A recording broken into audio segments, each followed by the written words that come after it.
Hey there, everybody. We are now on number 17. We're getting closer and closer to the halfway point of Glenn Beck's 40 Days Covenant Study.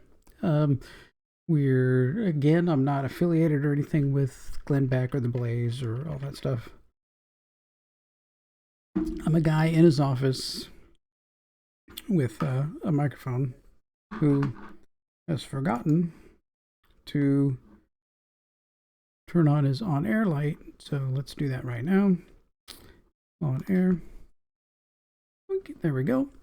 So it's a little remote switch. I have an app that turns that on back there, so I don't have to switch anything. I know. Crazy. I do have a lot of technological videos because that's my day job.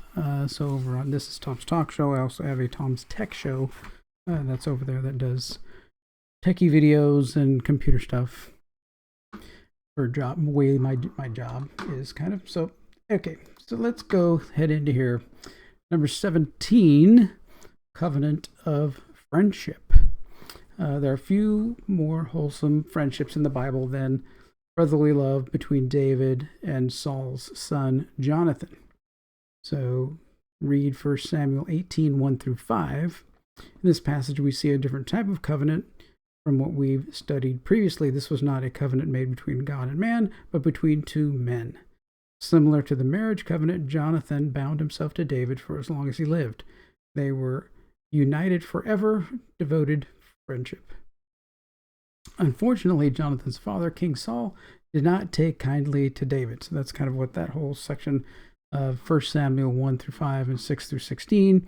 1 through 5 is Jonathan, realizing who David was, and then later the next part is Saul being kind of jealous of David and how much attention he was getting, and that people were really wanting to praise him, and understood that David was the one that saved them from the giant and everything else. So David grew greater in the eyes of the people, and Saul became murderous with jealous rage. In one of King Saul's earlier murder attempts, it was Jonathan who stepped in to protect David's life. So if we go to 1 Samuel 19, 1 through 7, this is another part of the story. But King Saul didn't keep his word. He was determined to end David's life. And again, it was Jonathan and their mutual covenant friendship that stood between David and death. Okay, 1 Samuel 20, verse 42. We have sworn, both of us, in the name of the Lord, that the Lord will be between you and me and between my descendants and yours forever. In this passage, we see examples of layering covenants. The depth of the original covenant is expanded and revealed. Now it has encompassed both David and Jonathan's families forever. So starting it was with the two men together, and now it's their families afterwards, right? So we see this frequently in covenants made between man and God. As we read the Bible, we find covenants layering, expanding, revealing new information. They build on each other like a tower, and none eliminates or reduces the prior. It's a process of ongoing revelation. Okay. So Jonathan and David made their first covenant at the start of their friendship. Then, when their friendship was tested by a threat of death, the covenant gained even more meaning. It expanded in its scope, but the core remained intact. It's the core, the brotherly love, that set the stage for the next layer in their mutual covenant. And that isn't that often, what happens a lot in just friendship, relationships. If if there's three people, and one of them becomes jealous and tries to split the other two apart, the two that remain close in friendship get closer together. So as those outside forces, move against them, it drives them together. Just the way, it should be between us and God. As things come against us, should move us closer in our relationship to God. Okay. And that's kind of how some of these examples lay out, right? The covenant between David and Jonathan teaches us that promises made to our fellow man are also made before God. They become law in our lives, and they change the course of our existence. Think carefully before you make covenants, pacts, or treaties. with your fellow man. Jonathan loved David as much as he loved himself. May we all enter covenants with loyal and godly men and women like Jonathan, or else not enter them at all. Tomorrow is the ark. So this was a fairly short one today. Let's see. What are the questions? Let's take an honest look. Are your most important relationships built on godliness, trust, and loyalty? If not, what is your relationship built on? So I've had,